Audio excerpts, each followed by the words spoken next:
Salman al-Farisi. This is a story of a seeker of truth, the story of Salman the Persian, gleaned to begin with from his own words. I grew up in the town of Isfahan in Persia, in the village of Jayan. My father was the dehqan, of chief of the village. He was the richest person there and had the biggest house. Since I was a child, my father loved me more than he loved any other. As time went by, his love for me became so strong and overpowering that he feared to lose me or have anything happen to me. So he kept me at home, a veritable prisoner, in the same way the young girls were kept. I became devoted to the imagined religion so much so that I attained the position of custodian of the fire which we worshipped. My duty was to see that the flames of the fire remained burning, and that it did not go out for a single hour, day or night. My father had a vast estate which yielded an abundant supply of crops. He himself looked after the estate and the harvest. One day he was very busy with his duties as dehqan in the village, and he said to me, "My son, as you see, I'm too busy to go out to the estate now. Go and look after matters there for me today." On my way to the estate, I passed a Christian church, and the voices at prayer attracted my attention. I did not know anything about Christianity or about the followers of any other religion. Throughout the time, my father kept me in the house away from people. When I heard the voices of the Christians, I entered the church to see what they were doing. I was impressed by their manner of praying and felt drawn to their religion. "By God," I said, "this is better than ours. I shall not leave them until the sun sets." I asked, and I was told that the Christian religion originated in Asham, Greater Syria. I did not go to my father's estate that day, and at night I returned home. My father met me and asked what I had done. I told him about my meeting with the Christians and how I was impressed by their religion. He was dismayed and said, "My son, there is nothing good in that religion. Your religion and the religion of your forefathers is better." "No, their religion is better than ours," I insisted. My father became upset and afraid that I would leave our religion. So he kept me locked up in the house and put a chain on my feet. I managed, however, to send a message to the Christians asking them to inform me of any caravan going to Syria. Before long, they got in touch with me and told me that a caravan was headed for Syria. I managed to unfetter myself and in disguise accompanied the caravan to Syria. There I asked who was the leading person in the Christian religion and was directed to the bishop of the church. I went up to him and said, "I want to become a Christian and would like to attach myself to your service, learn from you and pray with you." The bishop agreed, and I entered the church and his service. I soon found out, however, that the man was corrupt. He would order his followers to give money to charity while holding out the promise of blessings to them. When they gave anything to spend in the way of God, however, he would hoard it for himself, and God did not give anything to the poor or needy. In this way he amassed a vast quantity of gold. When the bishop died and the Christians gathered to bury him, I told them of his corrupt practices and, at their request, showed them where he kept their donations. When they saw the large jars filled with gold and silver, they said, "By God, we shall not bury him." They nailed him on a cross and threw stones at him. I continued in the service of the person who replaced him.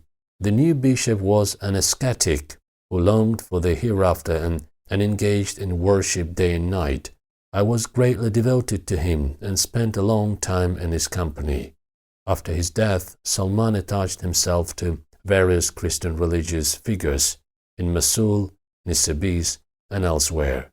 The last one had told him about the appearance of a prophet in the land of the Arabs who would have a reputation for strict honesty, one who would accept a gift but would never consume charity, sadaqah, for himself. Salman continues his story. A group of Arab leaders from the Kalb tribes passed through Amuriya, and I asked them to take me with them to the land of the Arabs in return for whatever money I had. They agreed, and I paid them. When they reached Wadi al-Qura, a place between Medina and Syria, they broke their agreement and sold me to a Jew. I worked as a servant for him, but eventually he sold me to a nephew of his belonging to the tribe of Banu Qurayza.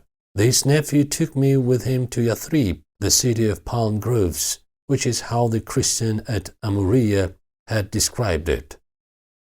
At that time, the Prophet, peace and blessings of Allah be upon him, was inviting his people in Makkah to Islam, but I did not hear anything about him then because of the harsh duties which slavery imposed upon me.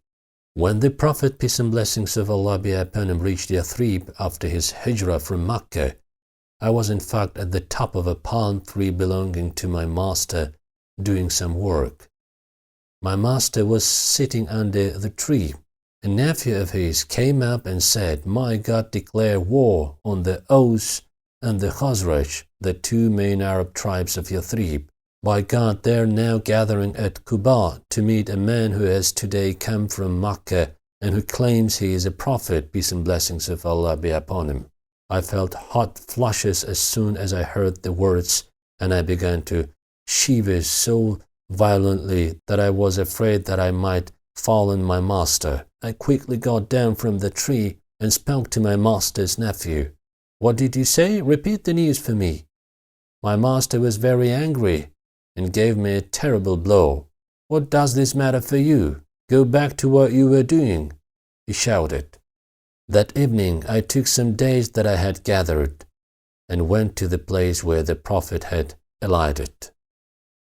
I went up to him and said, "I have heard that you are a righteous man and that you have companions with you who are strangers and are in need. Here is something from me as sadaqah. I see that you are more deserving of it than others."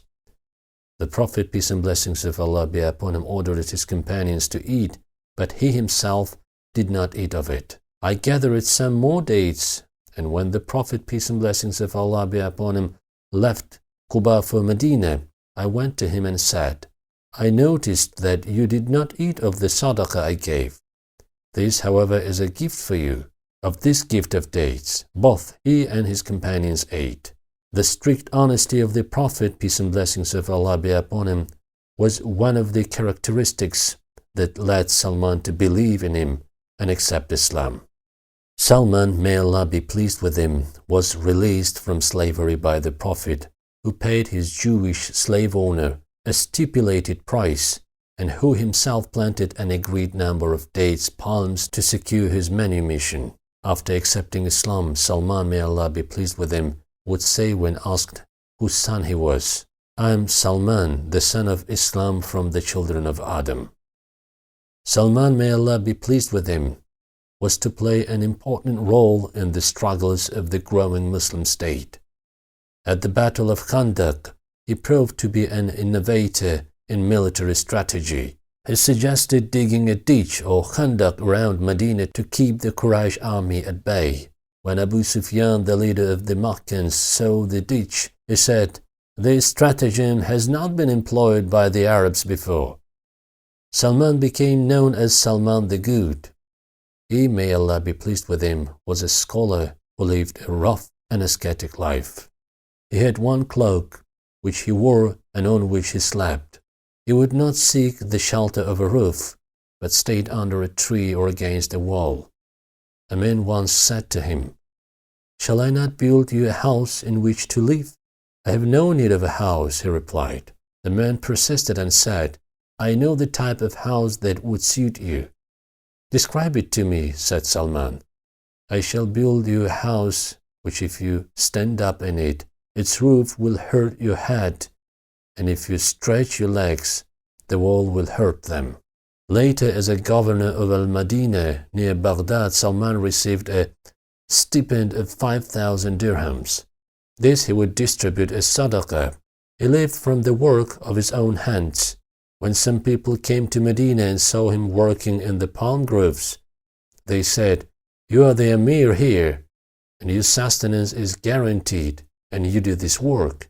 "I like to eat from the work of my own hands," he replied. Salman, however, was not extreme in his asceticism. It is related that he once visited Abu ad-Darda, with whom the Prophet, peace and blessings of Allah be upon him, had joined him in brotherhood. He found Abu Darda's wife in a miserable state, and he asked, "What is the matter with you? What's the matter with you? Your brother has no need of anything in this world," she replied. When Abu Darda came, he welcomed Salman and gave him food. Salman told him to eat, but Abu Darda said, "I'm fasting. I swear to you that I shall not eat until you eat also." Salman spent the night there as well. During the night, Abu Darda got up, but Salman got hold of him and said, "O Abu Darda, your Lord has a right over you, your family has a right over you, and your body has a right over you. Give to each its due." In the morning they prayed together and then went out to meet the Prophet, peace and blessings of Allah be upon him. The Prophet, peace and blessings of Allah be upon him, supported Salman in what he had said. As a scholar, Salman, may Allah be pleased with him, was noted for his vast knowledge and wisdom. Ali, may Allah be pleased with him, said of him that he was like Luqman the wise. And Ka'b al-Ahbar said, "Salman is stuffed with knowledge and wisdom, an ocean that does not dry up." Salman had a knowledge of both the Christian scriptures and the Quran, in addition to his earlier knowledge of the Zoroastrian religion. Salman in fact translated parts of the Quran into Persian during the lifetime of the Prophet, peace and blessings of Allah be upon him. He was trusted the first person to translate the Quran into a foreign language. Salman, may Allah be pleased with him, because of the influential household in which he grew up, might easily have been a major figure in the sprawling Persian empire of his time. His search for truth, however, led him, even before the Prophet had appeared, to renounce a comfortable and affluent life and even to suffer the indignities of slavery. It is said that in one of the journeys he reached Dagestan also. According to the most reliable account, he died in the year 35 after the Hijrah, during the Caliphate of Uthman, may Allah be pleased with him, at Ctesiphon.